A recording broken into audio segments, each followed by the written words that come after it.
हर खबर पर होगी आपकी पकड़। डाउनलोड कीजिए एबीपी लाइव ऐप। तो कांग्रेस नेता अधीर रंजन चौधरी ने साफ कर दिया कि संसद के भीतर ये मुद्दा उठने वाला। उन्होंने कहा अच्छा होता कि हमारी इंटेलिजेंस एजेंसीज की तरफ से ये खबर आती तो। भारत के खिलाफ साजिश रच रहा है चीन। भारत के बड़े संवैधानिक पदों पर बैठे राजनेताओं और सामरिक पदों पर बैठे अधिकारियों की जासूसी कर रहा है। जो खबर नमस्ते भारत में हम सुबह से आपको दिखा रहे हैं, इनमें 5 पूर्व प्रधानमंत्री, 24 मुख्यमंत्री और 350 सांसद भी शामिल हैं। चीनी company Shenzhen infotech limited, infotech communication की तरफ से ये जासूसी की जा रही थी। इसके अलावा जेंगुआ इन्फोटेक भी देश में जासूसी में शामिल था। ये खबर सामने आई है, चीन की जासूसी का बड़ा खुलासा हुआ है। 10,000 लोगों पर जासूसी की जा रही थी। 1350 तो केवल पूर्व सैन्य अधिकारी ही हैं जो कि अलग अलग पदों में, अलग अलग एजेंसियों में रहे। आपका अपना चैनल एबीपी न्यूज, आपका अपना प्रोग्राम नमस्ते भारत सुबह 6 बजे से इस खबर पर बना हुआ है और हमने पहले ही संकेत दे दिए थे कि आज लोकसभा की कार्यवाही शुरू होने से पहले इस मामले में हंगामा हो सकता है। और देखिए भाई, हो रहा है। तो किसकी जासूसी की गई और किसके लिए की गई ये भी आपके सामने, और आपको बता दें क्यों इससे चीन का फायदा है। और ये सीधा सीधा आरोप लगाया जा रहा है अधीर रंजन चौधरी की तरफ से भी कि अब सरकार को जवाब देना होगा कि आखिर चीन ये सब कैसे कर रहा है, क्योंकि इसमें कांग्रेस के भी कई बड़े नेताओं के नाम हैं, जिसमें सोनिया गांधी है, कमलनाथ खुद है और पूर्व प्रधानमंत्री डॉक्टर मनमोहन सिंह भी। और हमारे साथ रॉ के पूर्व अधिकारी कर्नल RSN सिंह भी हैं, मौजूद हैं, जो इस खबर पर पूरे हम विस्तार से उनसे समझेंगे किस तरह से चीन अपनी नीच हरकत के जरिए भारत में जासूसी का बड़ा जाल फैलाने की कोशिश कर रहा है। RSN सिंह साहब, ये बताइए कि ये जो जासूसी का जाल है ये अब बहुत ही अलग तरह से विस्तार पा चुका है। पहले केवल जो कन्वेंशनल तरीके से जासूसी होती थी, अब उस जासूसी के तरीके बदल गए। एक साथ 10,000 लोगों की जासूसी की जा रही है 2 कंपनियों के जरिए। नहीं, देखिए, ये कांग्रेस के नेता जो थे, इन्होंने जो कहा ये हमारी खुफिया एजेंसीज को नहीं जानकारी है, तो ये अखबार और अभी मीडिया में है, आपकी ऐसी कोई पहुंच नहीं है। किसी भी मीडिया हाउस की ये पहुंच नहीं है और उसकी औकात नहीं है कि ऐसी चीज लाके दे दे कि इंट एजेंसीज ही मीडिया को देती। और क्या आपने सुना है क्या कि रॉ के तरफ से या आईबी की तरफ से किसी को देखा है आज तक जिंदगी में आधिकारिक बयान देते हुए? क्या नौटंकी है साहब की? आप कह रहे हैं कि खुफिया एजेंसी के, अरे तुम जिंदा हो खुफिया एजेंसीज के कारण है। क्या बकवास कर रहे हो? ये पूरी जानकारी जो हमारी एजेंसी जब कोई चीज को डिसिमिनेट करना चाहती है, ऊपर से सरकार से ये लेके वो उसको न्यूज़पेपर के जरिए डिसिमिनेट करती। जी हाँ, तो ये कहना। और दूसरी बात जी, कि आपको क्या इंट एजेंसीज आके आपको पूरी ब्रीफिंग देंगे कि ये पूरा क्या हो रहा है? आपको मतलब आपको उतनी ही जानकारी दी जाएगी ना जिससे आपका मतलब हो। RSN सिंह साहब, आप ये कह रहे हैं कि राजनीतिक तौर पर कांग्रेस ने इस खबर का इस्तेमाल किया और आप ये कह रहे हैं कि एजेंसी को तो पहले ही जानकारी होती है। आपकी बात मैंने मान ली और इसको आगे बढ़ाते हुए आज प्रधानमंत्री ने अगर ये कहा है कि सदन एकजुट होकर संदेश दे LAC पर खड़े जवानों को कि हम आपके साथ हैं, प्रधानमंत्री का ये कहना ऐसे माहौल में जब 1350 केवल पूर्व सैन्य अधिकारी ही हैं अलग अलग एजेंसियों में काम करने वाले, कैसे लेते हैं आप? विश्वास बहाली? क्या मुझसे पूछ रही है? बिल्कुल आप ही से। हाँ, मैं कह रहा हूँ कि देखो, पहला बात तो ये खुफिया आज से कुछ साल पहले 4000 एंटिटीज को टारगेट किया था। It is an ongoing process. अभी भी जब हम और आप बात कर रहे हैं ना, तो सारा जगह मॉनिटर हो रहा है। अगर मान लीजिए हम ओपन मीडिया पे भी नहीं बात कर रहे थे, हवा में जो भी इलेक्ट्रोमैग्नेटिक स्पेक्ट्रम जाता है वो जानिए वो सिक्योर्ड नहीं है। वो दुनिया में कहीं सिक्योर्ड नहीं है। उसके सिक्योरिटी के कई तरीके होते हैं। मैं बस इतना ही कह रहा हूं। तो आज से कुछ साल पहले 4000 एंटिटी चाइना के लिए, आज 10,000 एंटिटी हो रहे हैं, क्योंकि आपके डिजिटल फुटप्रिंट्स बढ़ रहे हैं। आज मैं आपके स्काइप के जरिए हूँ। पहले मैं स्टूडियो आता था, आप अपना कैमरा टीम भेजते थे। मान लीजिए आज मैं स्काइप के थ्रू हूँ, तो these waves belong to anybody and everybody. जी, क्योंकि वो उनके पास है वो टेक्नोलॉजी। हर देश के पास ये होता है। लेकिन अधीर रंजन चौधरी को ये बताना चाहिए कि चाइना के साथ उसकी पार्टी का क्या मेमोरेंडम ऑफ अंडरस्टैंडिंग हुआ था। और एक ट्विटर जो उन्होंने एक ट्वीट जो किया था उन्होंने चाइना के उसमें, तो मैडम ने इनकी क्या तो मैडम तो देश के बाहर है। ठीक है, आरएसएन सिंह साहब, माफी चाहूंगी आपको इंटरप्ट कर रही हूँ। एक छोटे से ब्रेक का वक्त हो गया है। ब्रेक के बाद आपसे बहुत सारी और बातें करनी है और समझना है कि पूरा सिस्टम आखिरकार काम कैसे करता है। छोटा सा ब्रेक।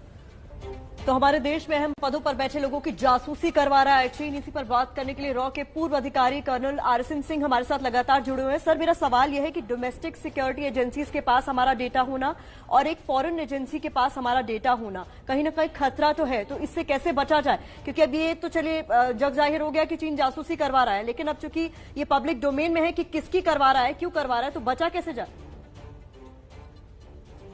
नहीं, वही है, आप अपना जो कैपेबिलिटी है, क्षमता है, उसको बढ़ाइए। अगर अभी 115 ऐप्स जब उनके बैन किए तो लोगों ने कहा कि ये केवल एक कमर्शियल डिसीजन था। It was not a commercial decision, या एक जवाबी कार्रवाई नहीं थी। ये इसमें कोई खतरा था, इन्हीं चीजों का खतरा है ये जिसको EW कहते हैं, इलेक्ट्रॉनिक वॉरफेयर कहते हैं, उसका एक हिस्सा है। लेकिन जब तक हमको हिट नहीं करता, एक्चुअली हमको युद्ध की परिभाषा ही नहीं हमको साफ है। ये साइबर वॉरफेयर भी एक वॉरफेयर है। बार बार लोगों को कहा जा रहा है कि कोई भी जब बड़ा हमला होता है या कोई, तो उसके पहले ये साइबर वॉरफेयर होगा। उसको लोग तवज्जो नहीं देते। तमाम लोग मास्क पहन के घूम रहे हैं। आज पार्लियामेंट में भी मास्क पहन के लोग बैठे हुए हैं वहां पे, लेकिन किसी की वो नहीं हो रही है कि बायोलॉजिकल वॉरफेयर का हिस्सा है। हमने अपनी पूरी जिंदगी यही पढ़ाई की है कि ये जैविक वॉरफेयर क्या होता है, और शुरू दिन से पूरी दुनिया कह रही है कि ये वुहान वायरस एक बायोलॉजिकल वॉरफेयर है। मास्क पहन के घूम रहे हैं, लेकिन किसी को उसको ये नहीं, तो हम कितना समझाएं लोगों को। उनको तो ये है कि 62 में गोली वो चली थी, जब तक वो तिरंगा वो उस पर नहीं फहराएगा, जब तक भांगड़ा नहीं होगा और तब तक वो जीत नहीं होगी, तब तक वो युद्ध हुआ ही नहीं है। अरे युद्ध तो हो रहा है। अब आपकी समझ नहीं है युद्ध की, तो आरएसएन सिंह क्या कर सकता है उसके बारे में? आप तो मास्क पहन के घूम रहे हो। पूरी दुनिया ठप हो गई, हिंदुस्तान ठप हो गया, और आज कोई जैविक वॉरफेयर के बारे में बात करने को तैयार नहीं है। आज हम इतने बड़े हिपोक्रेट्स हैं कि किसी की हिम्मत नहीं हो रही है कि पार्लियामेंट में जाके बोले कि सोनिया गांधी ने कौन सा चीन के साथ MOU साइन किया, वो पब्लिक करे। सिंह साहब, आप बड़ी बात कह रहे हैं। अब आपकी बात पर आप फिर वापस लौट के आएंगे। छोटा सा ब्रेक ले रहे हैं, फौरन हाजिर होते हैं। चीन को लेकर एक बड़ा खुलासा हुआ है। चीन भारत में 10,000 लोगों की जासूसी कर रहा है। इसमें 5 पूर्व प्रधानमंत्री, 24 मुख्यमंत्री, 350 सांसद और 1350 VVIP शामिल हैं, जिसमें सेना से जुड़े हुए अफसर भी हैं। इसमें तमाम सांसद भी हैं। शशि थरूर भी इसी का हिस्सा है। शशि थरूर ने इस खुलासे पर कुछ कहा है। आइए सुनवाते हैं क्या कहा है उन्होंने।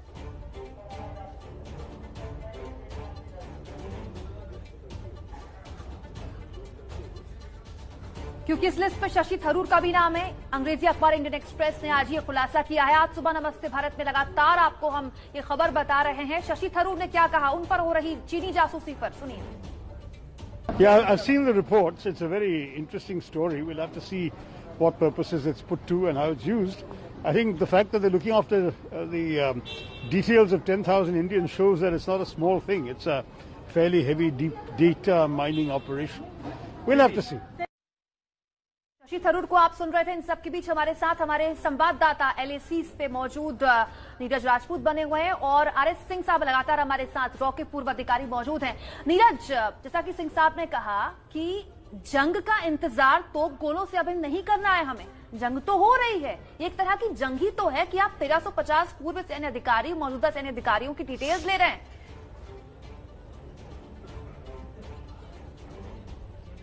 हाँ, बिल्कुल ठीक कहा आपने। आजकल का जो मॉडर्न वॉरफेयर है उसमें जरूरी नहीं है कि सिर्फ सैनिक ही आमने सामने लड़ाई करें, जैसे कि हम LAC पर देख रहे हैं जो इस वक्त का माहौल है। लेकिन जो वॉरफेयर है वो मॉडर्न वॉरफेयर अब कहीं और निकल चुका है, साइबर स्पेस में निकल चुका है, इंफॉर्मेशन वॉरफेयर में निकल चुका है। और जो हम लोग देख रहे हैं, जो ये खुलासा हुआ है, ये दरअसल उसी का ही हिस्सा है, साइकोलॉजिकल वॉरफेयर का हिस्सा है कि आप क्या कर रहे हैं। आप अपने दुश्मन देश के जो भी इन्फ्लुएंशियल लीडर्स हैं या फिर प्राइम मिनिस्टर्स हैं, हेड ऑफ स्टेट्स हैं, आर्मी ऑफिसर्स हैं, उनको मॉनिटर कर रहे हैं कि उनकी क्या क्या गतिविधियां होती हैं, उनकी गतिविधियां कहां पर मॉनिटर की जा रही हैं। पहले हम लोग सुनते थे जो जासूसी होती थी वो सिर्फ फोन के जरिए होती थी, यानी कि फोन को आप इंटरसेप्ट कर रहे हैं, डिटेक्ट कर रहे हैं, बातचीत सुन रहे हैं कि क्या क्या बातचीत चल रही है। लेकिन आजकल के टाइम में जो मॉडर्न टाइम है, आधुनिक युग है, इसमें सोशल मीडिया बहुत इंपॉर्टेंट, इसमें महत्वपूर्ण भूमिका निभाता है। कोई भी शख्स होगा, चाहे वो प्रधानमंत्री ही क्यों ना हो, राष्ट्रपति क्यों ना हो, वो अपने सोशल मीडिया प्लेटफॉर्म्स पे जाते हैं, अपनी प्रतिक्रिया रखते हैं, कोई भी बात रखते हैं, किसी भी, चाहे वो देश के बारे में हो, किसी दुश्मन देश के बारे में हो या मित्र देश के बारे में, उसकी जानकारी को इकट्ठा करना ही इसी का यही नतीजा है। ये बिग डेटा जो इन्फॉर्मेशन है, बिल्कुल नीरज, और यही वजह है कि हाइब्रिड वॉरफेयर एक टर्म है जिसे कॉइन कर दिया गया हाल फिलहाल। हालांकि इंटेलिजेंस एजेंसीज की माने, आरएसएन सिंह जो हमारे साथ लगातार जुड़े हैं, वो कह रहे हैं कि हाइब्रिड वॉरफेयर का हिस्सा तो हम बहुत पहले से हैं। अब सबसे अहम सवाल है कि इतना बड़ा डेटाबेस तैयार आखिरकार किसने किया, वो कौन सी कंपनी है जिनसे भारतीयों पर जासूसी की।